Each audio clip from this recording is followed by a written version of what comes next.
Seguimos estudiando las 7 iglesias del Apocalipsis. Nos toca hoy estudiar la 4ª iglesia, que es la iglesia de Tiatira, la iglesia del compromiso moral. La semana pasada estudiamos a Pérgamo.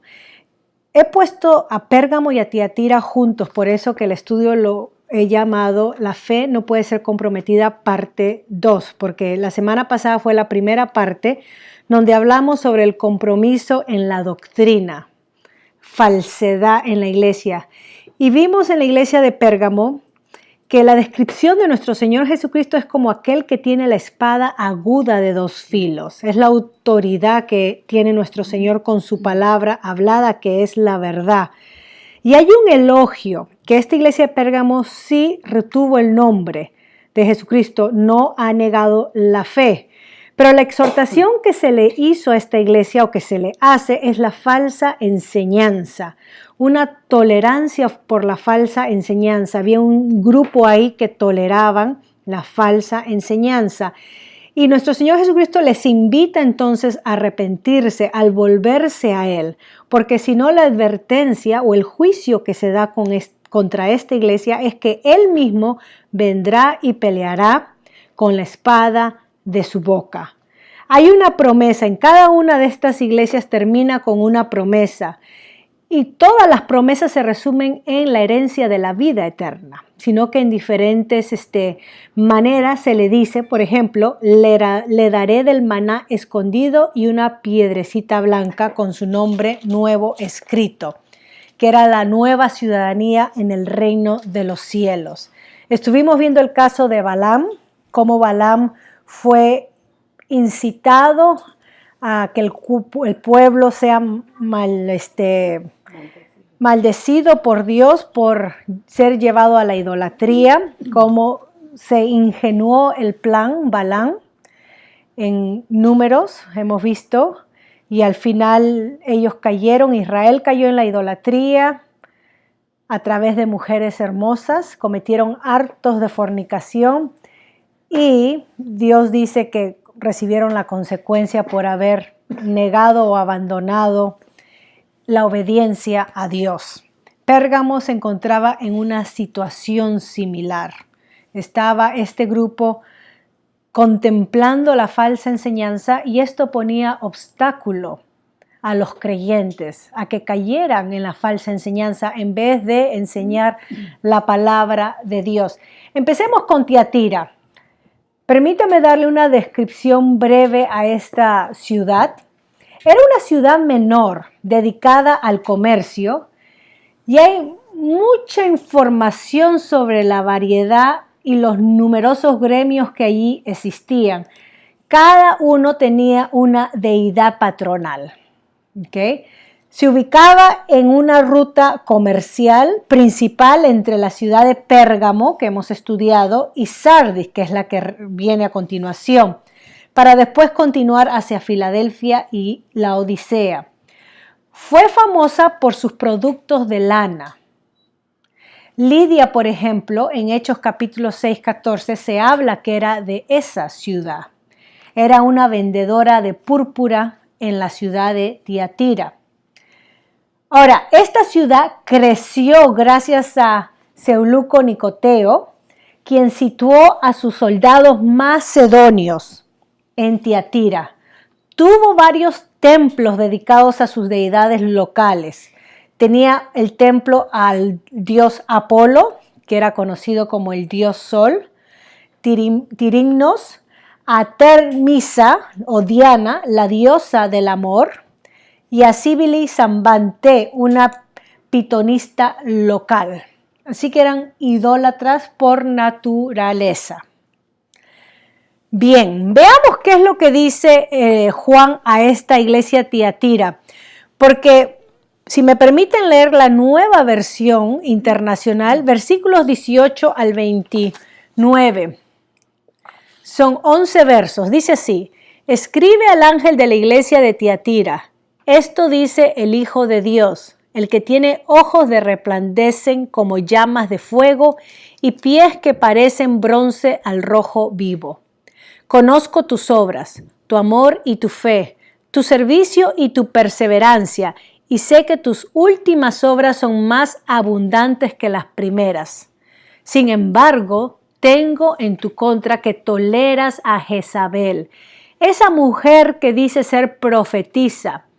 Con su enseñanza engaña a mis siervos, pues los induce a cometer inmoralidades sexuales y a comer alimentos sacrificados a los ídolos.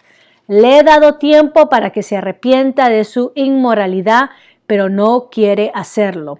Por eso la voy a postrar en un lecho de dolor, y los que cometen adulterio con ella los haré sufrir terriblemente, a menos que se arrepientan de lo que aprendieron de ella.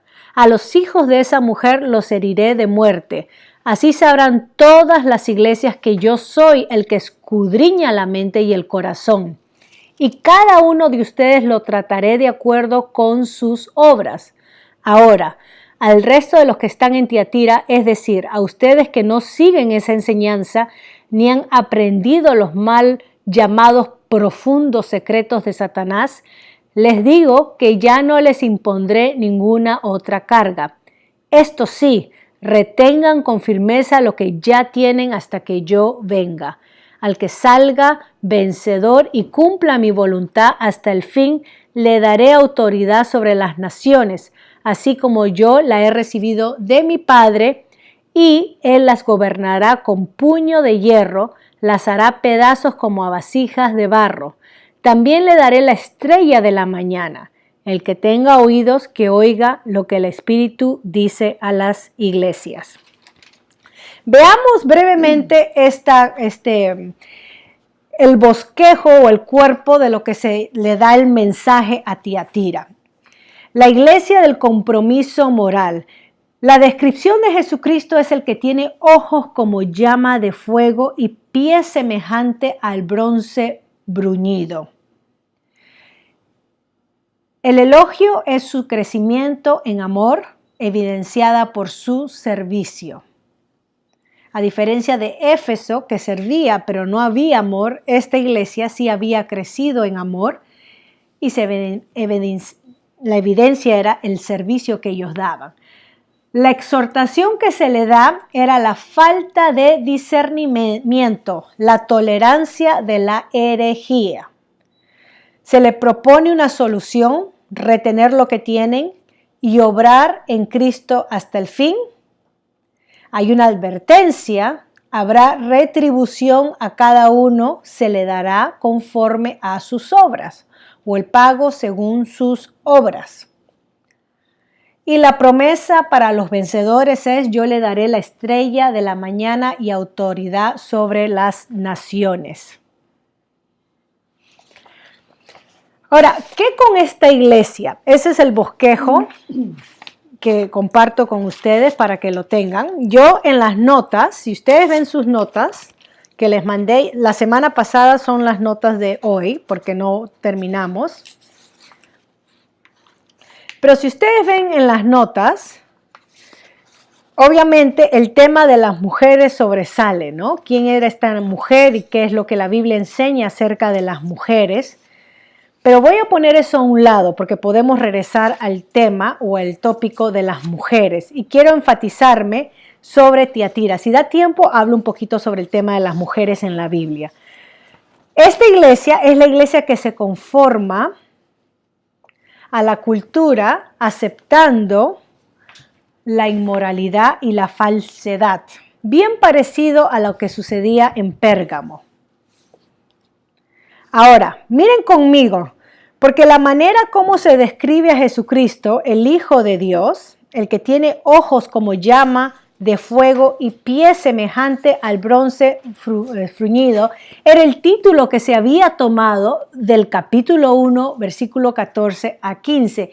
Y esta es una alusión a Daniel capítulo 16. Si leen el libro de Daniel como paralelo al Apocalipsis, porque en Daniel demuestra el origen celestial del anciano de días. Menciona o describe a Dios. Y la manera como Daniel en su visión describe a Dios es bien parecido a la descripción de Juan con Jesucristo. Voy a leerles el pasaje, Daniel capítulo 10. Yo siempre les recomiendo que lean todo el texto, porque así el contexto se nos hace más amplio, nos ayuda a entender más la palabra del Señor. Pero Daniel capítulo 10, la visión que tiene Daniel junto al río Tigris. El versículo 6 dice así, cuando describe, voy a empezar del 4. El día 24 del mes primero, mientras me encontraba yo a la orilla del gran río Tigris, levanté los ojos y vi ante mí a un hombre vestido de lino, con un cinturón del oro más refinado. Su cuerpo brillaba como el topacio y su rostro resplandecía como el relámpago. Sus ojos eran 2 antorchas encendidas y sus brazos y piernas parecían de bronce bruñido. Su voz resonaba como el eco de una multitud. Yo, Daniel, fui el único que tuvo esta visión. Los que estaban conmigo, aunque no vieron nada, se asustaron y corrieron a esconderse. Nadie se quedó conmigo cuando tuve esta gran visión. Y de ahí ustedes pueden seguir leyendo, y el propósito de esta visión era para decirle a Daniel que sus oraciones han sido contestadas y lo que pronto debe de ocurrir es que el pueblo va a regresar de Babilonia, va a regresar a Jerusalén, que Dios ha dado respuesta que sí, Él va a cumplir su promesa, va a regresar. Versículo 18 del capítulo 10 de Daniel. Dice que él casi como que se desmaya al ver, ¿no?, tal visión. Versículo 18. Una vez más, el de aspecto humano me tocó y me infundió fuerzas, al tiempo que me decía, la paz sea contigo, hombre altamente estimado o muy amado, dice en otra versión. Cobra ánimo, no tengas miedo. Mientras él me hablaba, yo fui recobrando el ánimo y le dije, ya que me has reanimado, háblame, Señor. Y me dijo, ¿sabes por qué he venido a verte? Pues porque debo volver a pelear contra el príncipe de Persia, y cuando termine de luchar con él, hará su aparición el príncipe de Grecia, pero antes de esto te diré lo que está escrito en el libro de la verdad. En mi lucha contra ellos solo cuento con el apoyo de Miguel, el capitán de ustedes, o el que representaba al pueblo de Israel. Es una aparición divina lo que tiene Daniel, pero la descripción que se le da es una descripción que representa divinidad. Y pensamos por las otras apariciones en el Antiguo Testamento como el ángel de Jehová, el que pelea por Israel, que también tiene atributos divinos, donde Josué se arrodilla a adorarle antes de entrar a Jericó y tomarla, que le pregunta, ¿quién eres tú? ¿Estás tú por nosotros o por ellos? Vemos que en el Antiguo Testamento tenemos indicios o así ejemplos de la aparición preencarnada de nuestro Señor Jesucristo, como el mensajero de Dios, porque la palabra ángel es mensajero de Dios, con estos atributos divinos, como se presenta. Entonces, acá Juan, en la visión de Jesucristo, lo ve con estos atributos divinos, nuevamente recalcando la divinidad de nuestro Señor Jesucristo. ¿Por qué bronce? El énfasis en bronce quizás fue usado porque en Tiatira esta ciudad fue famosa por sus utensilios de bronce.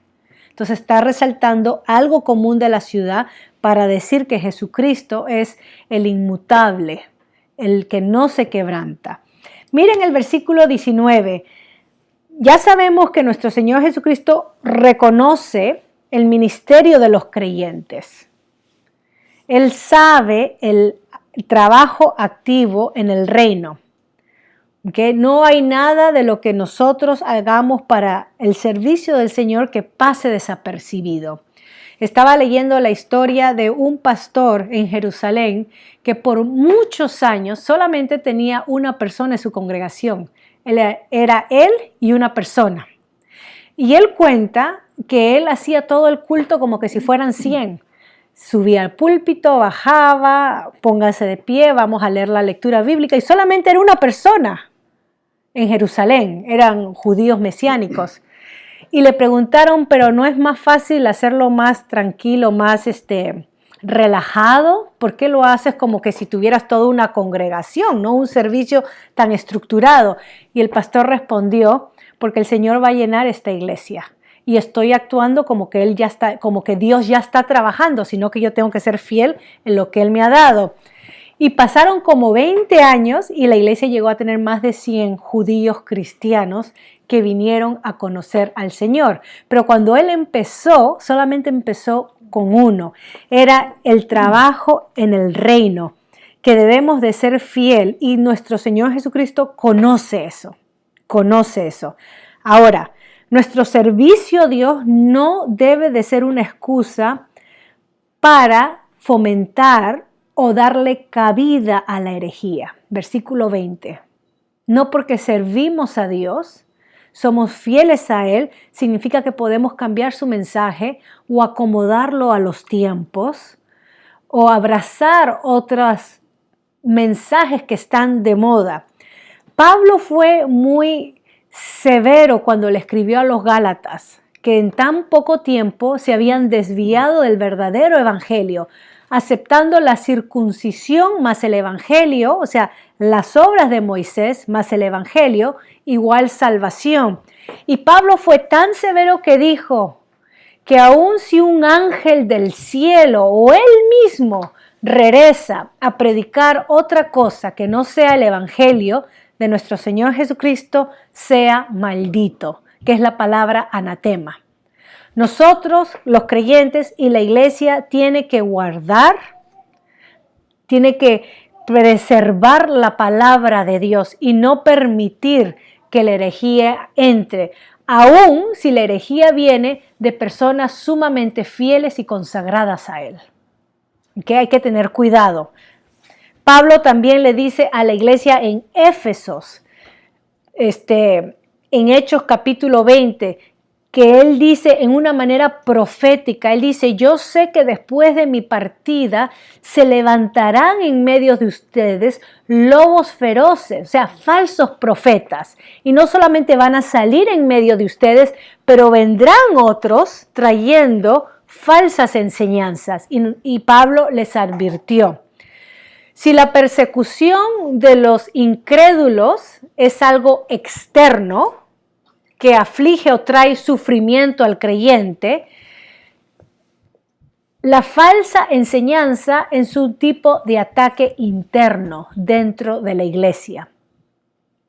Y somos quizás más susceptibles a detectar la persecución externa, porque nos causa dolor, que la persecución interna por mantener pura la palabra de Dios.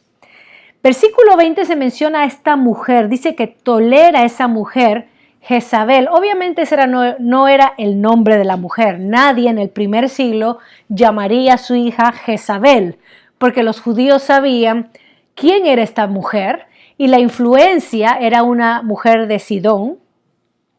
Su padre también era un rey de Sidón, o sea, Jezabel era una princesa que fue casada con el rey Acab, que vemos eso en el libro de Reyes, y también Isaías el libro de Reyes habla, porque es cuando fue el ministerio de Elías Eliseo, no Isaías, Elías Eliseos. Esta mujer Jezabel influenció para que el rey de Israel aceptara el culto a Baal. No solamente trajo el culto a Baal, pero con ella 400 sacerdotes al servicio del culto de Baal. Jezabel. Esta mujer que estaba en la iglesia, el seudónimo que se le da es Jezabel porque está influenciando a los creyentes a la idolatría, al paganismo, al conformarse a la sociedad. Ahora, esta mujer se llamaba profetisa, tenía un aura de autoridad de hablar por Dios. La cita de Jezabel que le estaba mencionando está en Primera de Reyes, capítulo 16, 31 al 33. y también está en Segunda de Reyes capítulo 9, 21 al 22. Eso lo pueden leer en casa. Pero esta mujer con su grupo, con ellos, porque era un grupo, no sabemos si era la esposa del pastor, la esposa de un obispo, no sabemos quién es, pero tenía una influencia activa en la iglesia. Sus enseñanzas eran similares a la doctrina de Balaam que vimos en el versículo 14 y a los de los Nicolaitas que vimos en el versículo 15. Ojo, Jezabel no fue rechazada por ser una mujer. Jezabel, o esta profetisa, que se le está dando el nombre de Jezabel, no fue rechazada porque era una profetisa, porque cuando leemos Hechos, vemos que habían profetisas y profetas o profetas en la iglesia. Y vemos muchos ejemplos en la Biblia de mujeres líderes temerosas de Dios, a través de la Biblia, desde Miriam, Débora, Hulda, Ana, las hijas de Felipe que están en Hechos capítulo 21, versículo 9, que eran profetisas, Febe, la que sirvió como una superintendente o diaconisa de la iglesia de Cencrea, eso está en Romanos capítulo 16, 9. Pero ella esparcía una falsa enseñanza. Lo interesante de esto es que en el Antiguo Testamento la falsa enseñanza era equivalente a idolatría y adulterio. Se decía, la idea es, la figura es que Dios estaba casado con Israel, ¿no? El pacto. Y Dios esperaba que su pueblo responda en fidelidad a Él y obediencia. Y cada vez que el pueblo caía en la idolatría y desobediencia, Dios llamaba a su pueblo adúltero, infieles. Ezequiel capítulo 16, 23, les tilda de ser una ramera por haber faltado al compromiso del pacto. Y nosotros entendemos eso en nuestro lenguaje. Cuando uno es infiel en el matrimonio, uno se convierte en un adúltero. Acá cuando se dice que esta mujer enseñaba falsa doctrina, y no sabemos específicamente qué era, pero era una desviación de la palabra de Dios, y nos dice, versículo 20, con su enseñanza engaña a mi siervo y los induce a cometer inmoralidades sexuales. Esto muy seguro estaba relacionado a las comidas en los banquetes populares en Roma, donde eran las orgías y la idolatría y el ser parte o el acostarse con las sacerdotisas del templo, que eran las prostitutas. Yo mencioné que ese caso Pablo habla en 1 Corintios 8 y capítulo 6 también, cuando habla que no se deben de unir a una ramera porque uno es con ella. Quizás este es el ambiente, este es el contexto que ella incitaba a que no solamente sean desobedientes a Dios, pero a la inmoralidad sexual. Y habla específicamente alimentos sacrificados a los ídolos. Ahora, miren el versículo 21, porque ahí vemos la misericordia de Dios y su paciencia. Es evidente. Dios le ha dado tiempo para arrepentirse, pero dice, pero no quiere hacerlo. La manera como Dios disciplina y trata es que Él habla primero, invita al arrepentimiento, pero ella desiste, sus seguidores, en seguir errando y desobedeciendo. Eso es triste, que nosotros caigamos en eso. Y entonces la consecuencia, que si no se arrepienten, dice que la arroja en cama de enfermedad. Y ese es un sarcasmo relacionado con la cama de adulterio, ¿no? Por la enseñanza acerca de la inmoralidad en que ella hacía a los creyentes parte. Versículo 23 dice así: y todas las iglesias conocen, a los hijos de esa mujer los heriré de muerte, así sabrán todas las iglesias. Esto sirve como testimonio.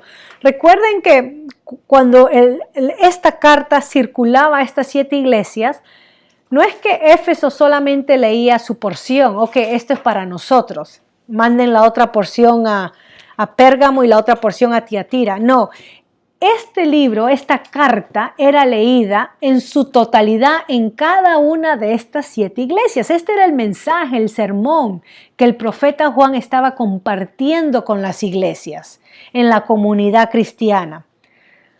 Y por eso dice, y todas las demás iglesias en el área sabrán lo que Dios va a hacer. ¿Okay? El juicio. En Hechos capítulo 5 tenemos un caso cuando Dios trae juicio sobre esta pareja de matrimonio, Ananías y Zafiras, que tenían una propiedad y veían cómo aquellos que vendían las propiedades y traían a los pies de los apóstoles las ganancias para poder suplir las necesidades de los hermanos, los pobres, las viudas, cómo eso daba un estatus o un cierto podium de influencia. Ellos dijeron, bueno, estatus, influencia, popularidad, queremos eso, vendamos, pero no le vamos a dar toda la plata, le vamos a dar cierto por ciento, pero le diremos que es todo para así quedar bien vistos ante la sociedad. Bernabé fue uno que vendió y entregó, ¿no? Se dieron conforme a lo que Dios había propuesto. Y Pedro los reta y le dice, han engañado al Espíritu de Dios. Ustedes estaban engañando, ustedes no necesitaban vender si era de ustedes. ¿Para qué vendieron?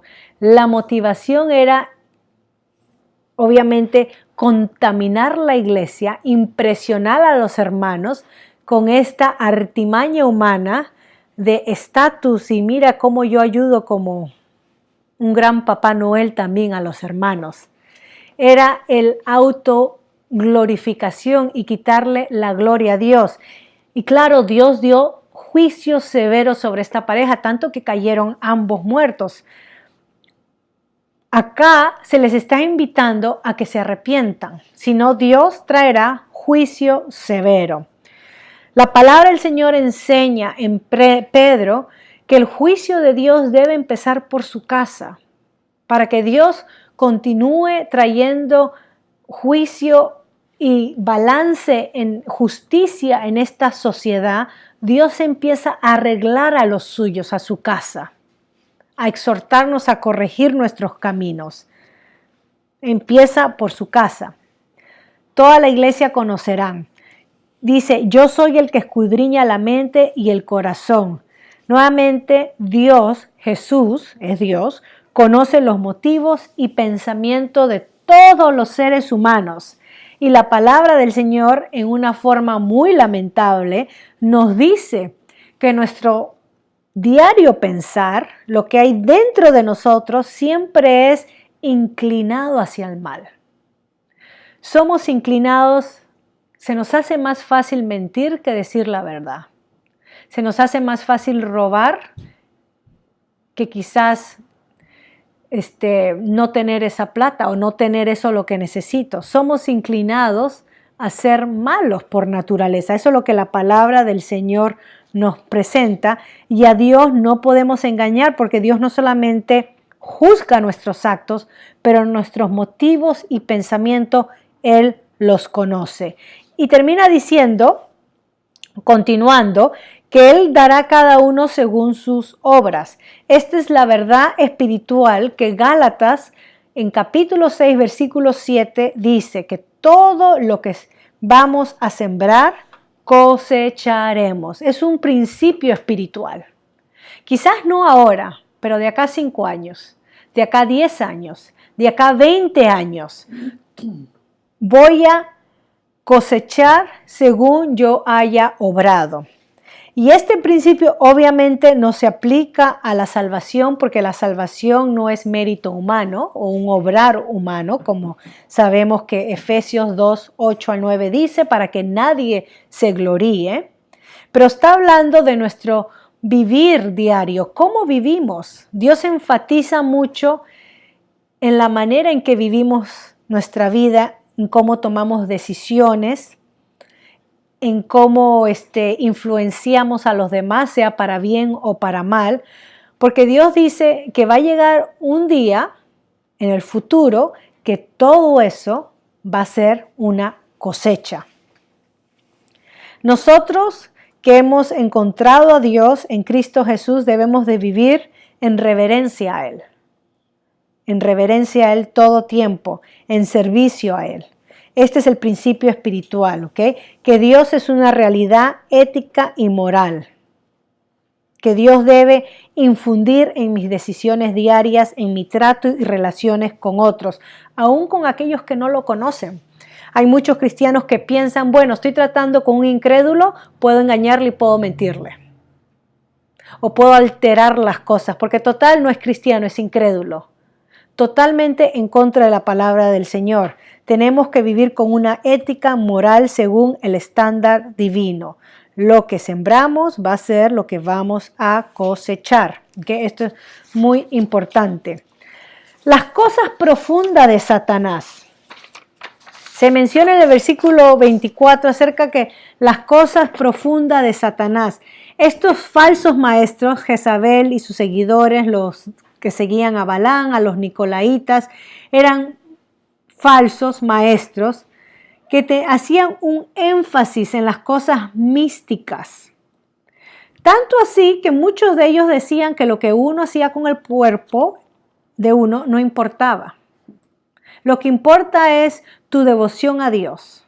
Lo que importa es que tu corazón adore a Dios. Pero lo que tú hagas con tu cuerpo, eso no importa porque el cuerpo está corrompido y va a la tumba. Religión mística era parte de lo que los griegos pensaban, el gnosticismo, parte también de lo que los romanos pensaban. Y lo que estamos diciendo acá es que la fe cristiana tiene un aspecto ético. No podemos dividir nuestra vida de fe con nuestra vida de cómo nos relacionamos y cómo tratamos a otros. Le dice entonces, ya terminando, no pongo ninguna carga sobre ti, a los verdaderos creyentes de Tiatira, sino que se mantengan en una fe activa, provocadora, que retengan lo que tienen hasta que Él venga, y hasta que yo venga, obviamente es hasta que Cristo venga en juicio sobre ellos, y cuando veamos al final también apunta a su segunda venida, cualquiera que sea primero, hasta que Cristo venga. El énfasis es que Dios, nuestro Señor Jesucristo, está involucrado con su iglesia, está en medio de los suyos. Él sabe lo que está sucediendo en cada una de estas congregaciones. Nosotros como congregaciones, por más pequeña que seamos, no pasamos por desapercibidos. Ya les dije que estas iglesias al principio no tenían más de 10 a 12 personas. Eran congregaciones chiquitas que se reunían en casa. No existía esos grupos de 100, 200. Eso vino después con la construcción de las catedrales y los edificios. Pero originalmente el culto a Dios en casa era de 10 a 12. Era algo sencillo y simple, enfocado en las enseñanzas de nuestro Señor Jesucristo. Entonces le dice que retengan hasta que Él venga. Esto está dentro del contexto de la persecución, la herejía o la falsa enseñanza y también la apatía que viene con la iglesia que hemos estudiado antes, en no ser indiferentes a las enseñanzas bíblicas. Y la indiferencia es fácil darle cabida en nuestras vidas, el ser apáticos. La actitud de yo ya me conozco esto y nadie me puede enseñar es una actitud arrogante, pero también es apática, en el sentido de que muestra la debilidad y miseria de mi fe. Estaba escuchando el testimonio de un anciano coreano que estaba estudiando en el seminario con 87 años y le preguntaron, ¿no cree que es un poquito tarde un anciano que servía en la iglesia para que usted estudie en el seminario? ¿No debería usted estar sentado y enseñando a los demás? Con tantos años de conocimiento en las escrituras, es para aprender de usted y no que usted venga a un salón que una persona por la mitad de su edad le esté enseñando. Y el coreano dijo algo Cada vez que alguien me enseña de la palabra del Señor, yo aprendo. Pero no te conoces esos pasajes, sí, pero también sé que la palabra de Dios es viva y eficaz. Y que cada vez que se predica del mismo pasaje que me lo puedo conocer de memoria, yo sé que Dios me está diciendo algo nuevo hoy en día. Nunca dejo de aprender. Una actitud humilde y dispuesta a aprender. En el momento que uno dice, bueno, ya me sé la historia esa, el pastor va a predicar de Jonás, me la sé de pe a pa, qué sucede, los chistes, todo alrededor de la historia de Jonás, la apatía crece en mí. En vez de decir, Señor, la historia me lo conozco, pero ¿qué principios nuevos tú me vas a hablar para hoy? Porque tú conoces en qué situación está mi vida hoy, cuáles son mis miedos, mis temores, mis preocupaciones, mis ataduras. Tú, Señor, háblame, que tu palabra traiga frescura a mi vida. Y eso es el trabajo del Espíritu Santo. No es el trabajo del pastor ni de la persona. Obviamente ellos se preparan y tienen que prepararse en el estudio de la palabra. No es una excusa para que se paren y digan, el Espíritu Santo me dijo que les diga esto. No, hay que estudiar la palabra y prepararse. Pero cómo el mensaje es transmitido y cómo es llevado al corazón y mente de la persona, eso lo hace el Espíritu Santo. Eso no lo hace el pastor porque grita más o grita menos, o el predicador porque llora o no llora, o porque cuenta una ilustración que nunca me voy a olvidar. Eso no lo hace el ser humano. Y es por eso que Pablo dijo a los corintios, me he propuesto cuando fui a ustedes el no saber nada más que Cristo.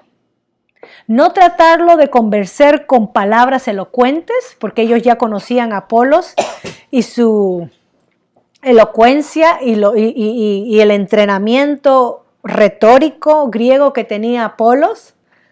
Ya conocían ellos eso, ¿no? Los corintios, pero Pablo dice, para no exaltarme y no dar lugar a la carne, no dar a la vanagloria, porque las cosas espirituales se disciernen espiritualmente y las cosas del mundo o carnales se disciernen carnalmente. Entonces uno, como siervo de Dios, se prepara en lo mejor de la palabra. Pero la otra parte de nuestra preparación es la oración, donde le decimos al Señor, ahora Señor, tú encárgate de que este mensaje sea recibido y entendido en la mente de aquellos que tú vas a traer. Porque de nada sirve que me pare ahí a hablar el original del griego, ¿no? La etimología de esto, o dar una cátedra del Sermón del Monte, si espiritualmente no estoy preparada para ser usada por Dios. Va a ser solamente intelectual y ahí muere y ahí queda. Acá nuestro Señor Jesucristo le dice que ellos retengan lo que tienen. ¿Okay? Me quedé en el versículo 25, ¿no? Retengan que lo que tienen. Esta es una motivación para nosotros, los creyentes de cada generación. Versículo 26 al 27 se hace la alusión al Salmo 8 al 9, posiblemente también con Isaías 30, 14. Jesús es el Rey mesiánico.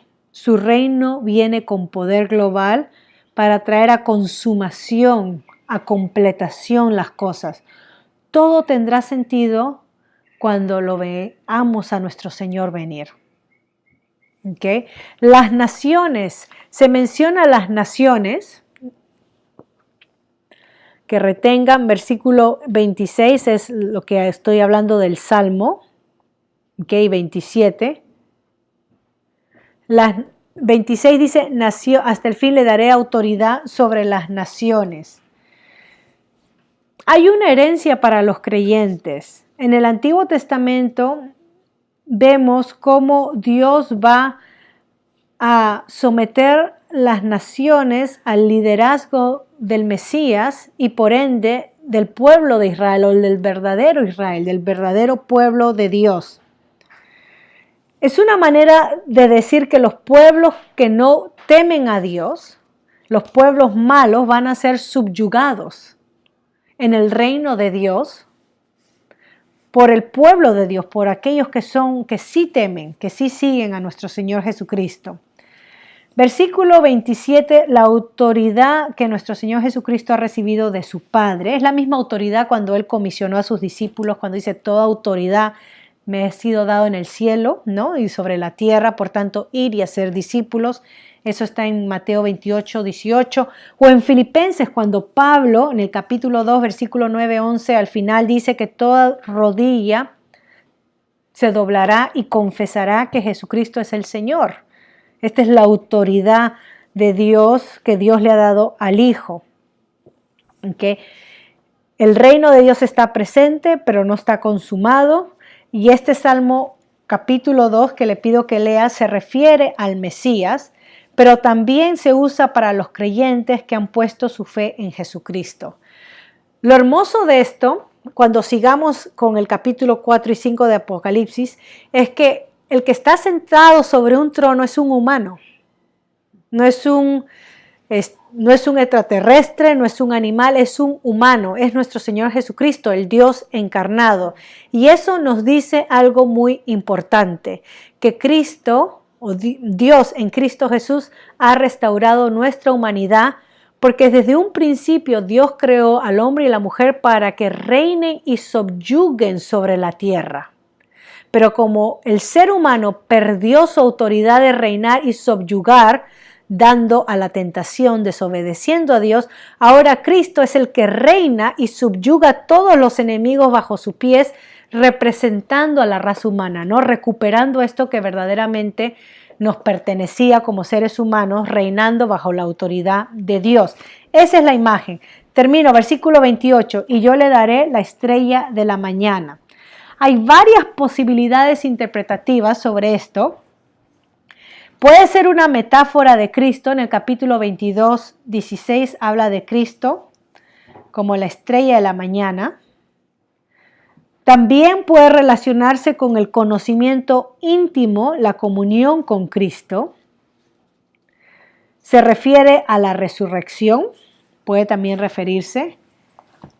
Puede estar relacionado con el Mesías militarmente, que se menciona que Él vendrá y subyugará a los enemigos de Dios, como dice el Salmo 110, siéntate a mi diestra hasta que ponga a tus enemigos por debajo de tus pies como estrado.